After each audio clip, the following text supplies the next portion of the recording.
proceed. Yes, my lady, of particular importance, this matter that has been submitted upon by my senior JVOVT is the issue of public interest. But we've not been told what this public interest is.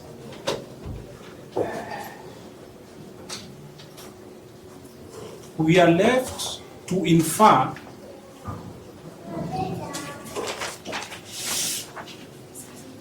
that the current security of the nation, in the form of protests, have been attendant to the first accused.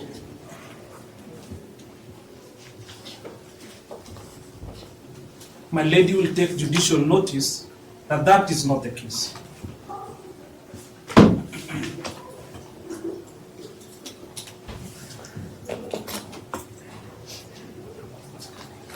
And you're also noting that we have not been told what this public interest is.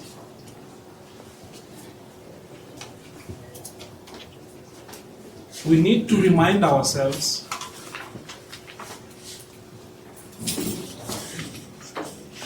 that public interest is as dangerous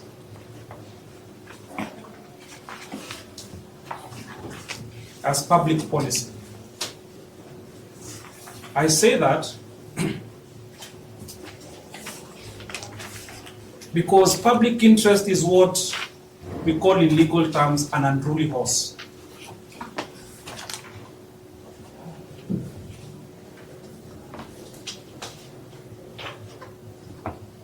Once you come astride it, you never know where it takes you.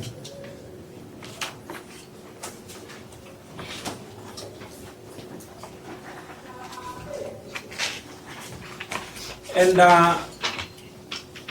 my Lord, Mr. Justice Burro J, that is B-U-R-R-O-G-H,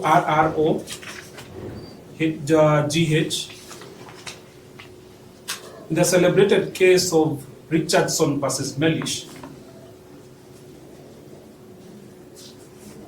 says that these are the factors which are often raised when there is no point to raise at all.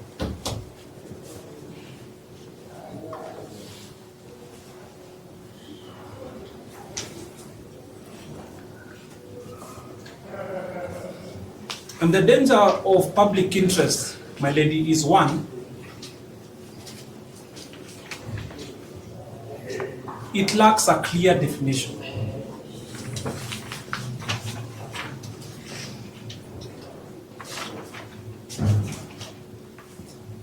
While we all embrace that public interest is a legal principle,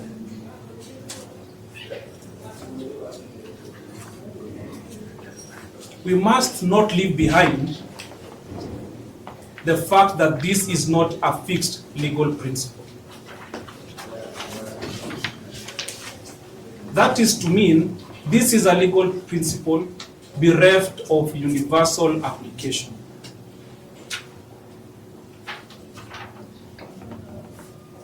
Second is its potential for manipulation.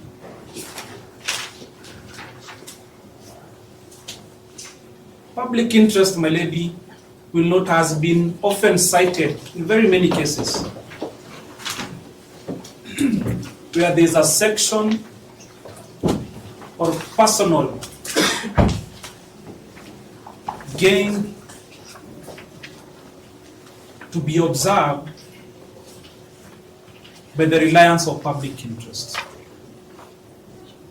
I repeat again, unfortunately for the prosecution in this matter, they've not told us what public interest in this matter is. Third is the evolving nature of public interest. And when I say public interest, lady, I must remind ourselves that we are talking about public interest as cited by the prosecution.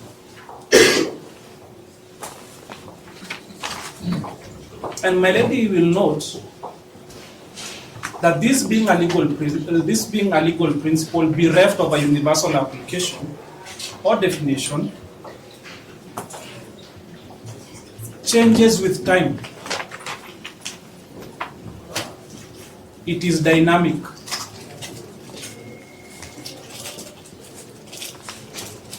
Based on the forever evolving nature of societal values.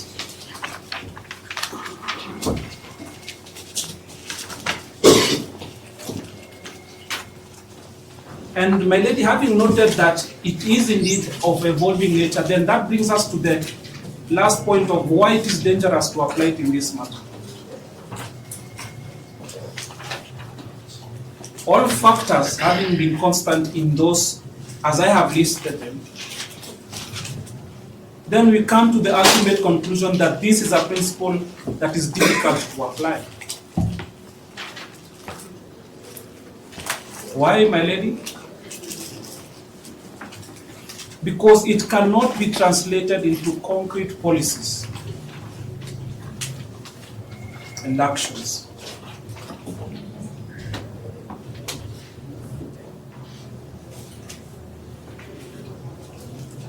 But assuming, my lady, for argument's purposes, that indeed public interest is at play here,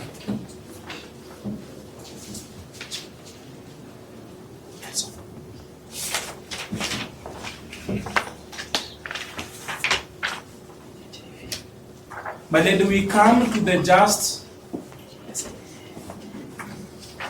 and correct position reflective of the supremacy of our Constitution, that there can never be a greater public interest than the observance of constitutional values.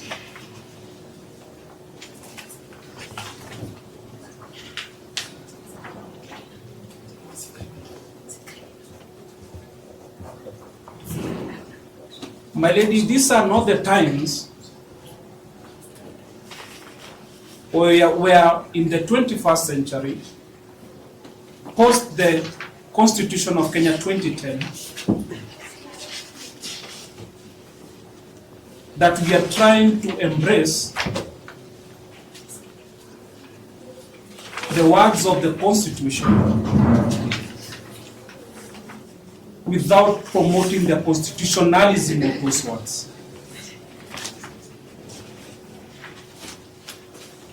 My lady, I say this with humility, that we are being taken back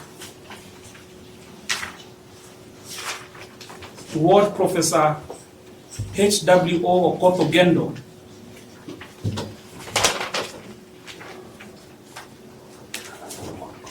in his paper, Constitutions Without Constitutionalism,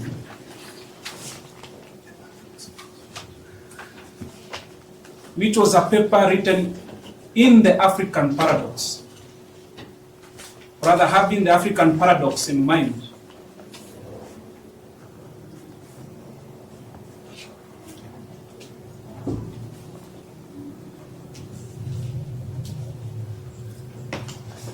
That we have a constitution, my lady, is only to be read. It is mere words.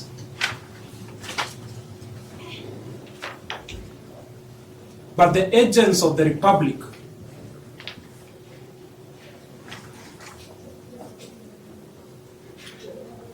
do not want to align themselves with the freedoms and liberties in that constitution.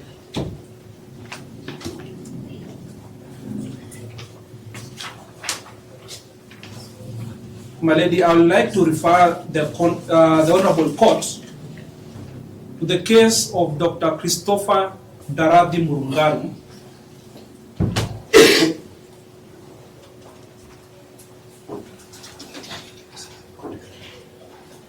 versus the Kenya Anti-Corruption Commission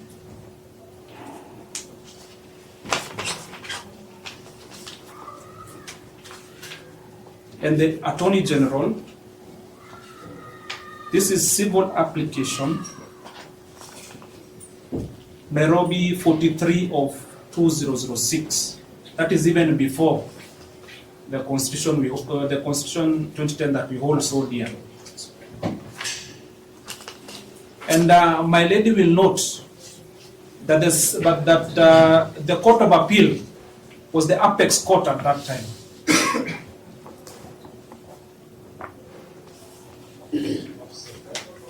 And my lady, well, it is not the decision is not paragraphed.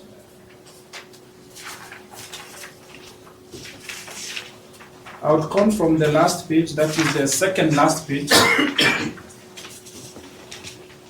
the last paragraph.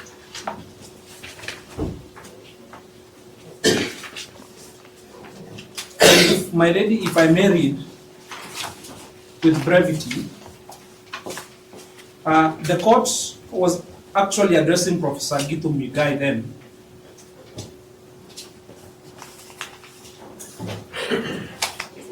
That lastly, before we leave the matter, Professor Muigai told us that their strongest point on the motion before us is the public interest.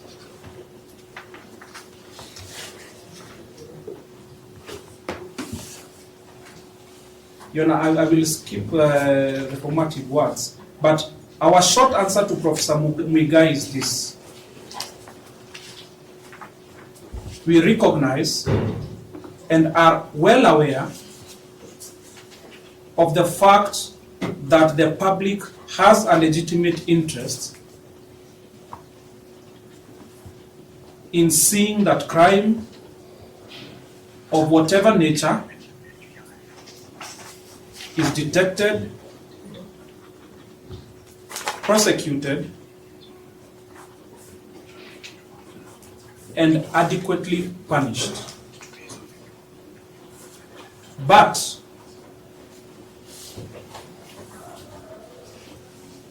in our view, the Constitution of the Republic is a reflection of the supreme public interest, and its provisions must be upheld by the courts. Sometimes even to the annoyance of the public.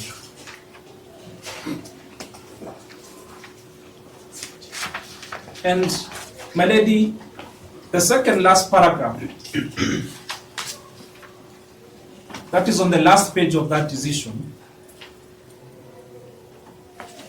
the court reminds us that we have chosen a democratic society.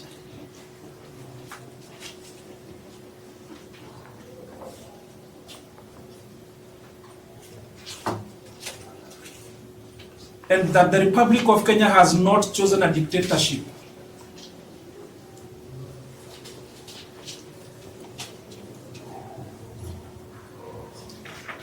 For we have opted for the rule of law.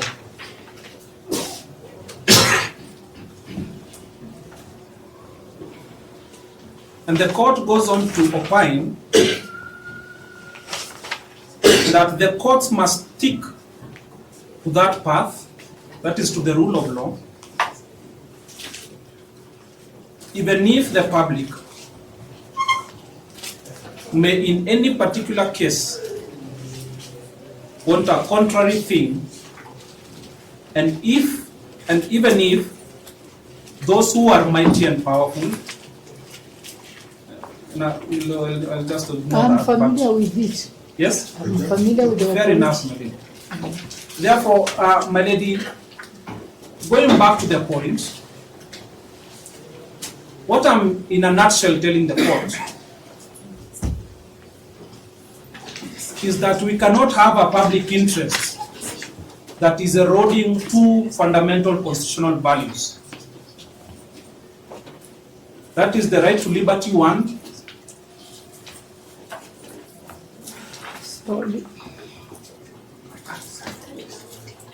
and two, the presumption of innocence.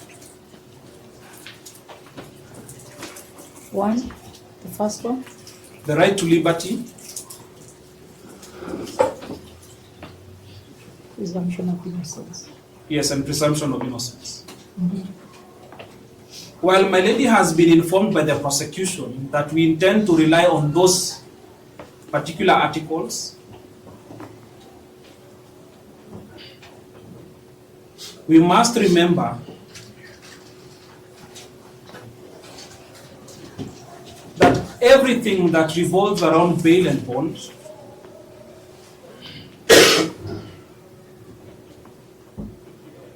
has progressively germinated from those two values.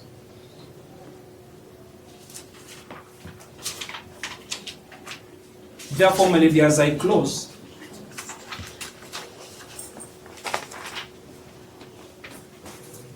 I associate myself with the application for bail and bond for the first accused person.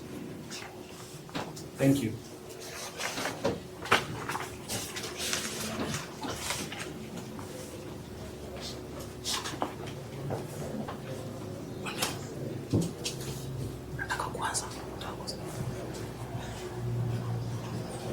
Yes.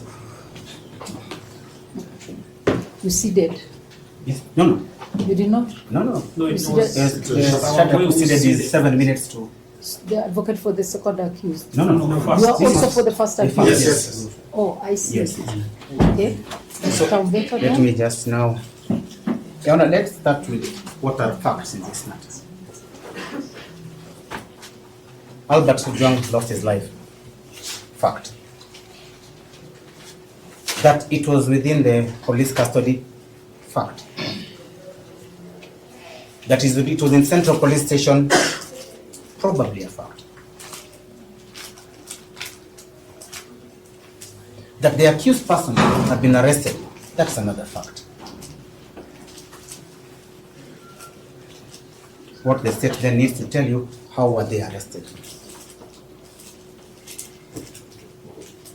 Speaking strictly for the first accused person. The first time this matter came up,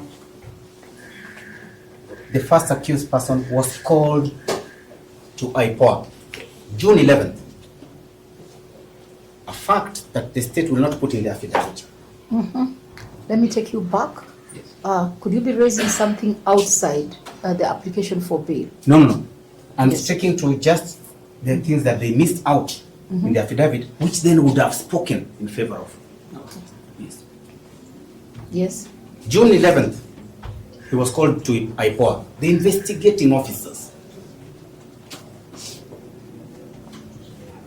After these facts of the death and everything, he went to IPOA, did not run away, presented himself.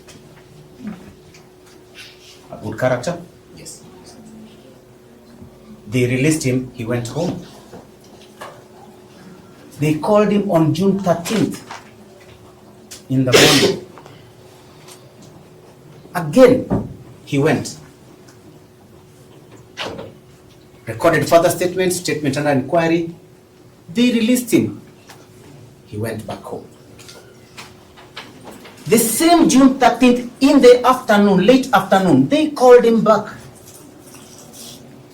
He went back to IPOA. They questioned him and locked him up.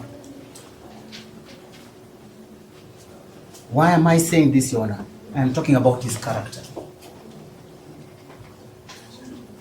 He knew about all these things. He knew that he might be charged. He knew that he was going to be examined and questioned. But he went. But today they want to make you believe that this person here, the first accused person, will abscond or will be likely to abscond because of fear, they said. Fear. That fear did not exist at that particular time. So he presented himself, and therefore is the antecedents. If they have to look at them, that is number one.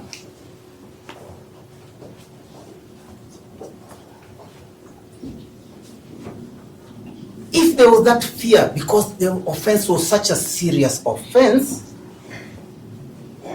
the reason why he went there was to ensure that he cooperated and wants to make sure that his 29 years of experience as a police officer cannot go down the drain because he wants to defend himself. So the issue of fear is countered by the fact that he wants to clear himself.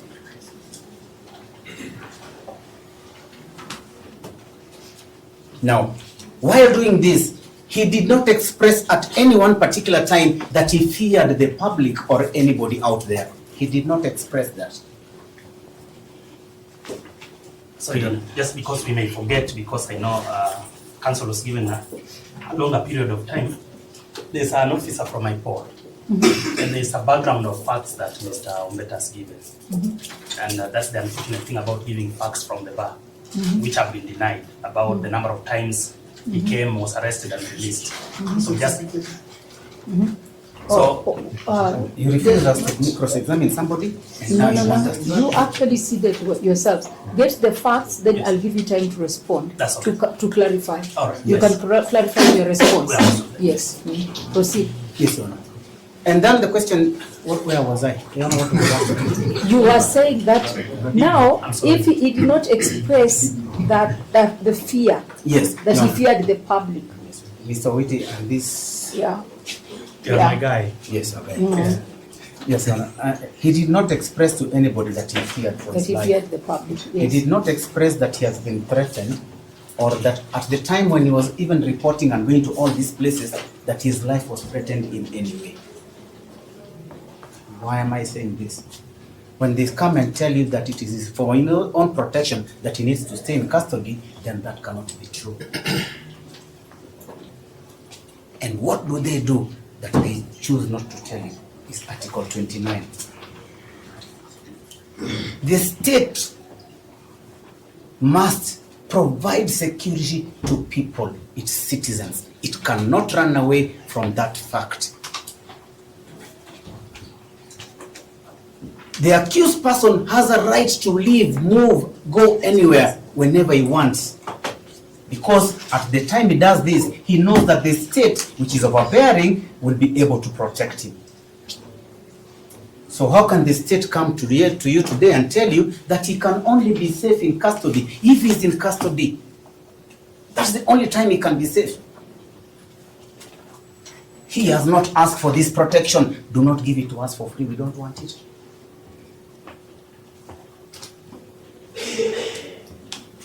But let us look at that, and let's also look at it with Article 28. Well, let's talk about his dignity. He is a chief inspector. He's been commanding a police station. He has 29 years experience. Done his work very well.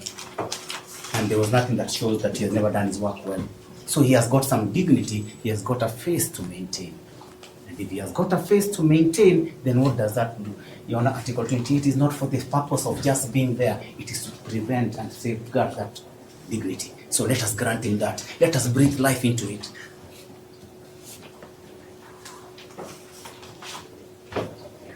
But then again, you are told now, Your Honor, that deny him bail because he is the kind of person who will interfere with witnesses. This incident happens somewhere on the 8th of June. By the time he's being arrested on 13th of June, Your Honor, we are talking of 5 days. 5 days.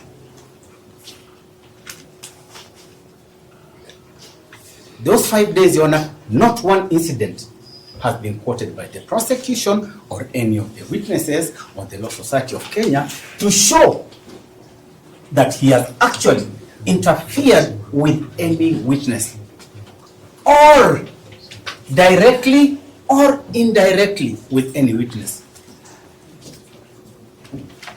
Let me also put it here clearly, Your Honor, we do not even have the statements of the witnesses in this case. We do not know them currently.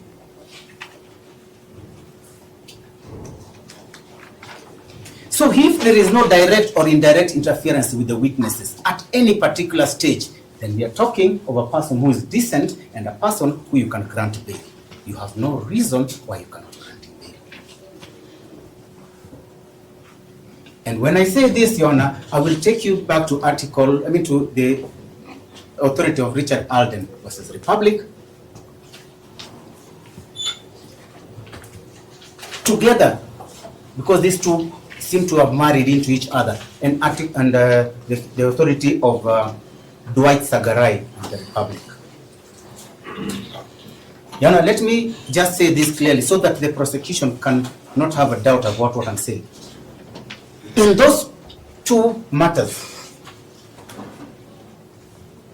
as we argued for the bail and bond policies were quoted extensively, and they made emphasis on them.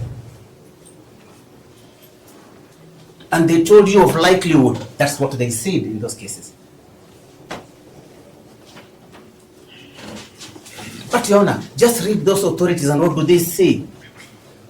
If at all somebody has to interfere with witnesses, the court must be given material.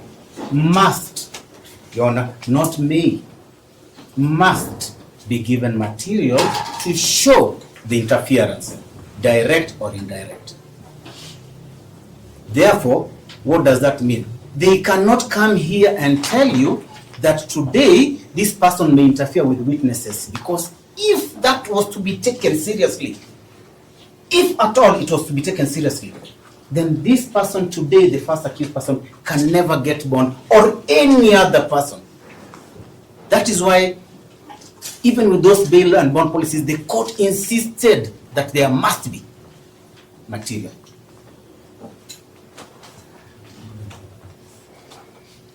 And I'll just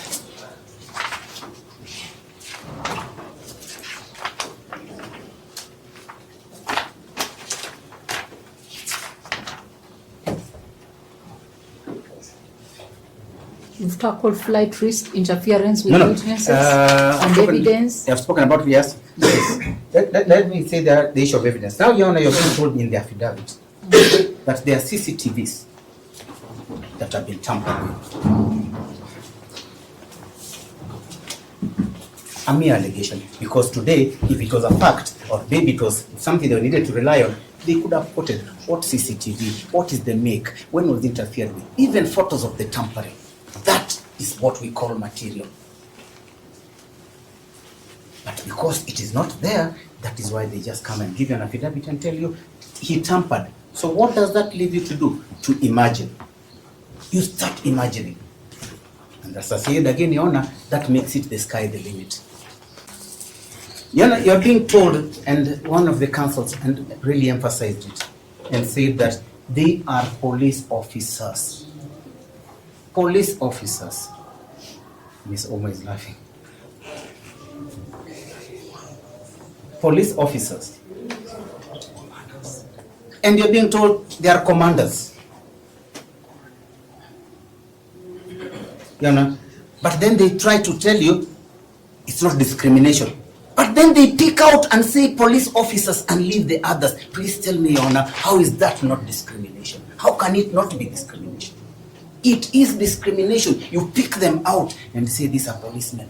Deny them bond because they are policemen. So let us go to Article 49. Does Article 49 at any particular place say policemen cannot be granted bond? Does it? Your Honor, it does not.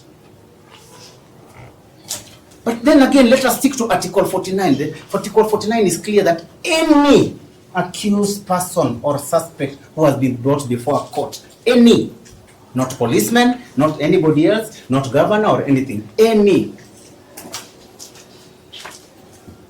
will be granted bond unless compelling reasons are given.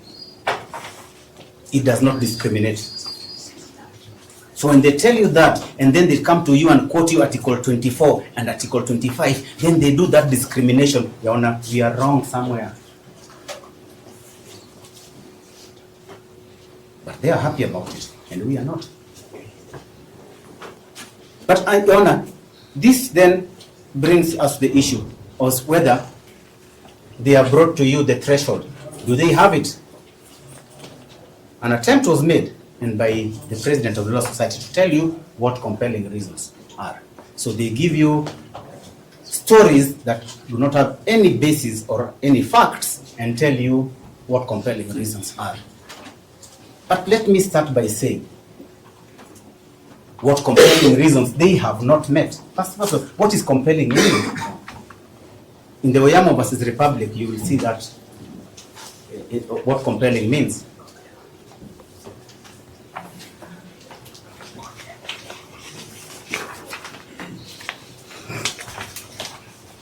In Oyamo versus Republic,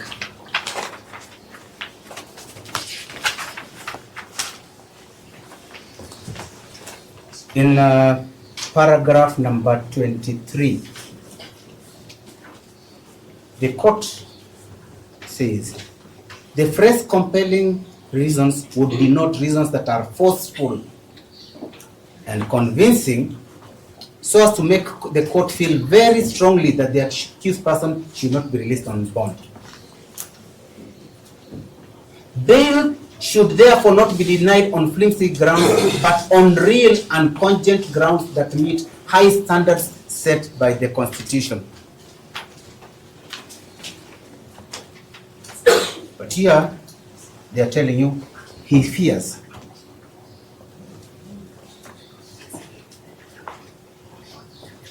And they have nothing else that can be less. So then, when we have that kind of a definition, then, Your Honor, I'm going to ask this question, and which maybe again I will answer. Have they given you any compelling reason, apart from speculation? Your Honor, nothing. They have not given you anything. So this Article 49 gets qualified by the words, unless they give you compelling reasons. If they fail to do so, Your Honor, in which case they have done right now, where does that leave you? It leaves you at a place whereby you have now to start imagining and trying to look for reasons why you need to put them in custody, because they have failed that part.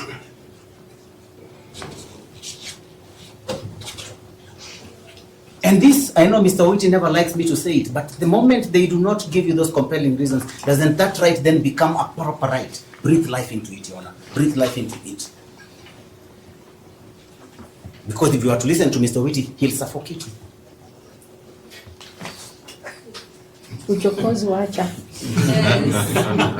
Which is my very good friend. That's why he calls me Bail.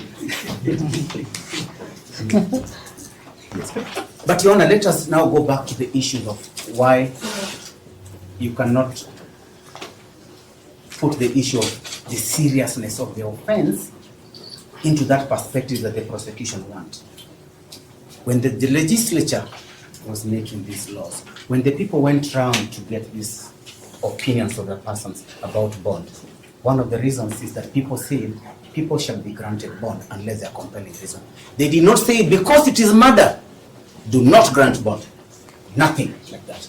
Or because it's drug dealing, do not grant bond. But Mango, Mr. Mango, my friend, says it.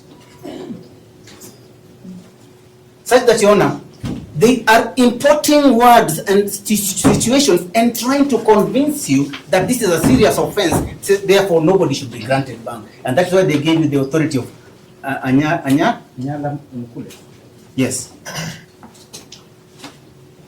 It's a high court decision. Not, yes. Not Anyala. Yes. Honorable yes. Judge. Okay. It was, but it was Ibrahim J. Ibrahim J. Yes. As it then was. As it then was. Proceed. Yes, Your Honor. The issue, that's why that authority, they brought it to tell you that it's a serious case on offense. It's a serious case when people are charged with drug laws are being brought to court and other people, that the public out there will not be happy.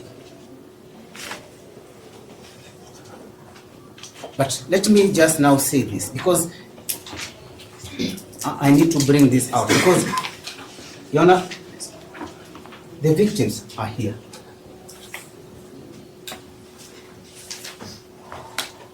The victims did not give us any affidavit. And the affidavit does not show that they are afraid of anything. They have not reported that they have been threatened or harassed in any way by the accused persons.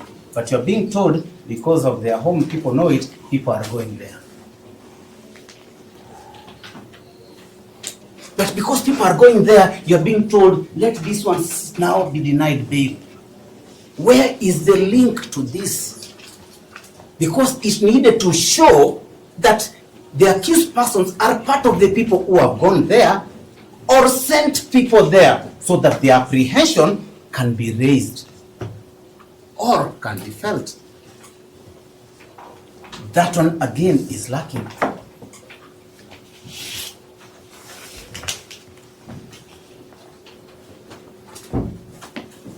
Now, if you were to look at the authorities of Dwight Sagarai and Richard Alden, the issue of a person being influential came about. And the state is telling you that he, being an OCS, he has friends that he used to work with, he knows where weapons are, he knows how the connections are, he will be therefore will interfere. They don't want to tell you that he's interdicted. They don't want to tell you that. They don't want to tell you that there is another OCS currently in that station who is in charge of those things and records. They don't want to tell you that. They are telling you of a past story that he will interfere because he's the OCS. He is no longer there. So does that influence exist? No. If it exists, let them show you by facts that he knows so and so and he has interfered with them and he has influence over them. This influence in Oyamo versus Republic said it must be shown. Must be shown. And how he will exercise that influence to interfere with the case or the witnesses.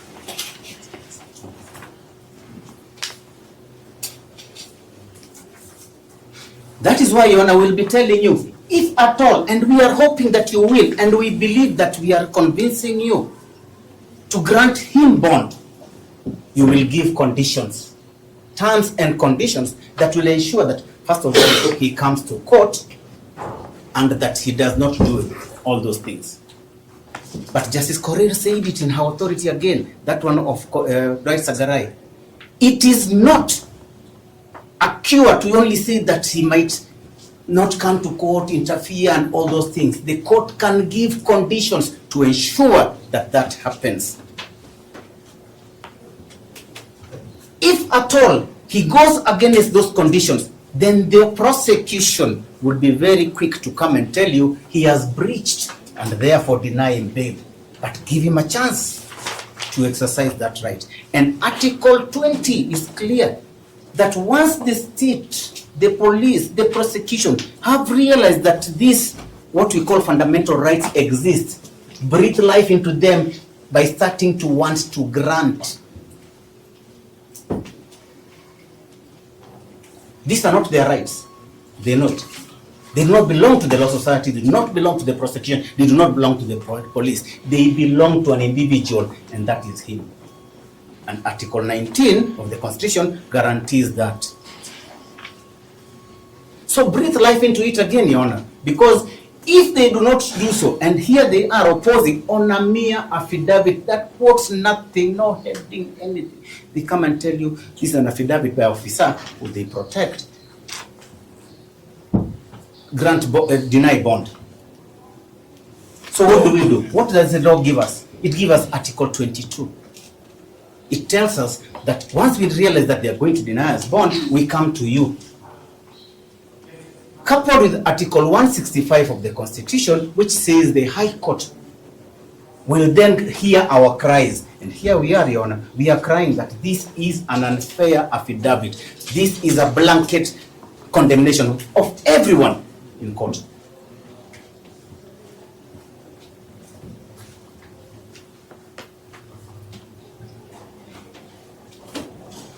Justice Lesit in Alden versus Republic has also said that stringent conditions can be given to an accused person for him to appear. She has also said that these persons, for them to be said they will interfere with witnesses who are below them, who they can exercise influence upon, they must show how, and they must show when and where all these things have happened. But in any case, Your Honor, if they want to tell you that this person today would want to abscond or intends to abscond, one thing is clear, and these two authorities again bring out clearly. They must show you that he has either prepared to run away. He has bought a ticket. He has made travel arrangements or conspired with persons who can spirit him out of prison or anywhere else.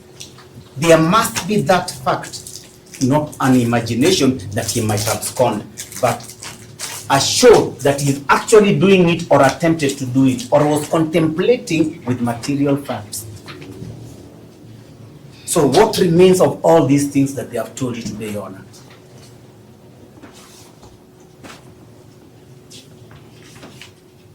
An application that is lacking compelling reasons.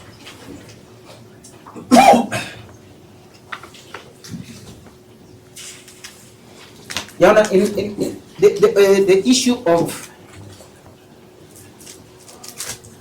and this was brought out in the Oyamo and all that these persons being police officers and being able to wield some kind of influence and being able to, just by being mere police officers, to be able to, that at aura, to be able to scare witnesses. Your Honor, I would ask you again, and humbly, please read that authority of Oyamo versus Republic, so that all these other high court authorities that the prosecution have brought cannot have life. The life that is there is given to the ones we have told you, because that's what was upheld by the Court of Appeal. Upheld by the Court of Appeal.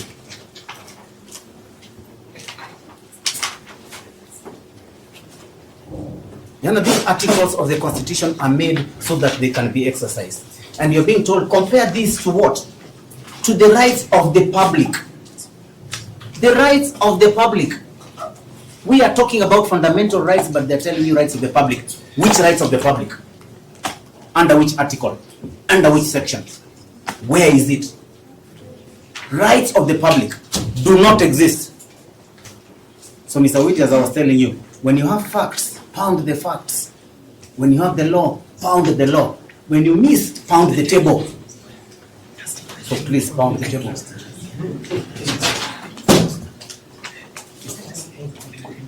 Huh? Nelson, are you keeping time? Yes, let him pound public interest, and that's why I think I conclude. Thank you. Yes. Yeah. Nelson, are you watching time?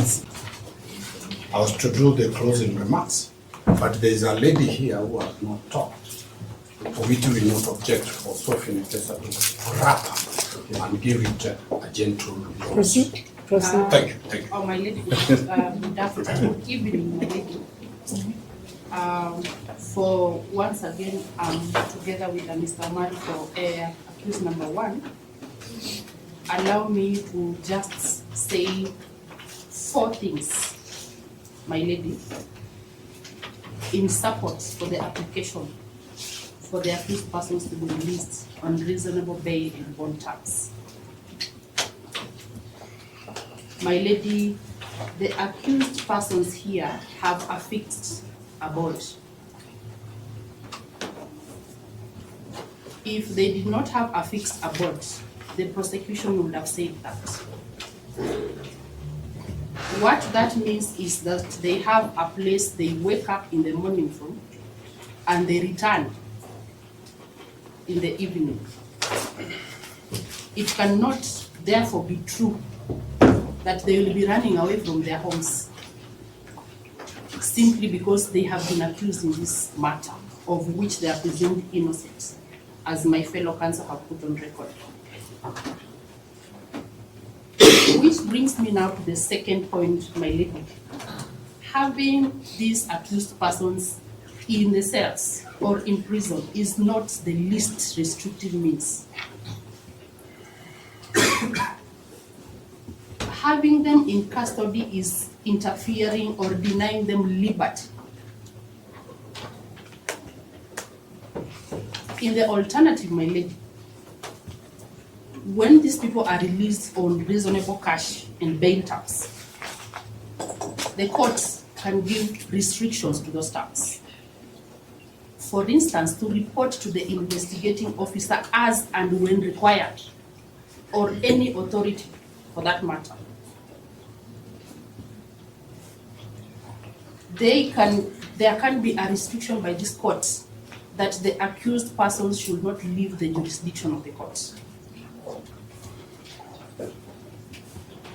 These courts, while releasing them on reasonable bond and bail terms, can put a condition that they should not contact any witness or presumed witness, now that the state at this point has not supplied us with any witness.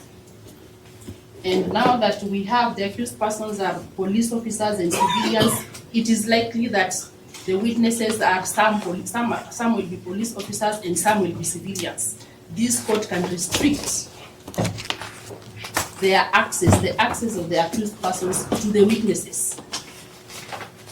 My lady, those will be the least, that will be the least restrictive means to hold the accused persons accountable, if at all they were involved in this crime. Number 3, my lady, while justice must be seen to be done, and the family can actually see, the whole country can see, that the wheels of justice are running its course. At this stage of proceedings, there is no certainty, it has not been proved, and there is no need to prove with certainty that it is the accused person who committed the crime. And therefore, while the DPP is eager to show that something is being done to console the family and to cool down the tempers. So, I sorry, I think it's very unfair for counsel to just say words which they cannot substantiate. We are not here to appease people. Yeah. We don't please people. We Right. are here for a very serious business. Sustained. So we will expunge that. We just say, while the prosecution, that there is no evidence that the accused. Let's see where we'll stop. While justice must be seen to be done at this stage, there is no evidence that it's the accused who committed the My crime. lady, just for the record, I was not pointing at the DPP in their personal capacity or in a Even malicious official. Let me The finish. DPP is an office, Yeah. sustained. Yeah. Proceed to the next point. Okay, my lady. Yes. I'm guided. Yeah. I'm guided, my lady. Now, Proceed. if not for any other reason that will grant the accused persons reasonable bail and bond, my lady, presume them innocent as the law says. Presume them very innocent, and there is a possibility that at the end of this, they will be discharged. And therefore, I wrap up my submissions, my lady, in urging the courts to grant liberty to the accused persons, give them the necessary restrictions that will make sure they attend the court, that will make sure they do not run away from the jurisdiction of the court, just to secure their attendance for these proceedings. And therefore, I make my submissions in support of the application for reasonable bail and bond tax for the accused persons. That will be all, my lady. Thank you. We sincerely appreciate the expeditious nature this matter has taken. It came today. Plea has been taken, and bail arguments have been done. My lady, this will set a precedent authority on many matters, whereas defense team accused take plea, and a year down the line, the question of bail has not been settled. We appreciate this industry. In my practice and Mr. Cleve's practice, this is the second matter in the history of this republic. The first one was when we appeared in Mombasa in Aisha Juma. We argued, and the court made a decision in a day. We appreciate our colleagues from the state for the industry that they are put into this matter. We appreciate colleagues from the Law Society of Kenya for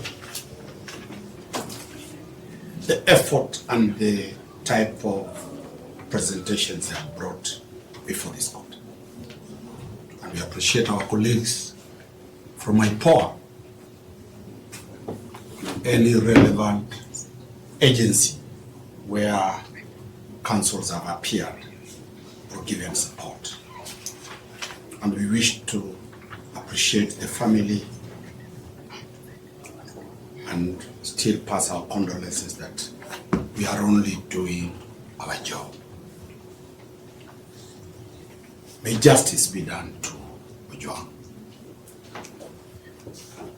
That's all on behalf of the defense team. Now, this court has a modus operandi. Once plea has been taken, all accused persons are remanded in prison and not at police stations. Police stations are temporary holding cells where suspects are held for 24 hours before arraignment. Suspects may also be held for a longer period pending investigations where a miscellaneous application has been filed. That is not the case before me. I would therefore decline the invitation to have the first, third, fourth, and fifth accused persons to be detained at the relevant police stations. However, the second accused person shall be detained at Capitol Hill Police Station because the prosecution have no objection. Secondly, all the accused persons must be subjected to mental assessment, which is a good practice to establish whether they are fit to proceed with the hearing. That can only be done when the accused persons are detained or remanded in prison. It therefore follows that the investigating officer, and where are you? Raise your hand. The investigating officer, you have the duty now to escort the second accused person to Mathare Mental Hospital for mental assessment. The rest of the accused persons, first, third, fourth, fifth, and sixth, will be escorted to Mathare Hospital by prisons officers. Finally, the probation officer is directed to prepare a pre-bail report to guide this court before a ruling is done. This matter shall therefore be mentioned after 1 month and 2 weeks as requested by the probation officer, and I'm going to give you a date. And just to add that accused persons must know that justice moves very slowly. 4 of you are police officers and you have interacted with the justice system. It does not fly like a Concorde. It actually moves like a tortoise. And that is why tortoises have never been known to have accidents. I will therefore request for your indulgence to allow me to do my work, and I'm giving you a mention of which date next up. Which date? Yes, there is a vacation. But 1 month takes us to 24th of July, so that will be 30th. We can give the 30th of July.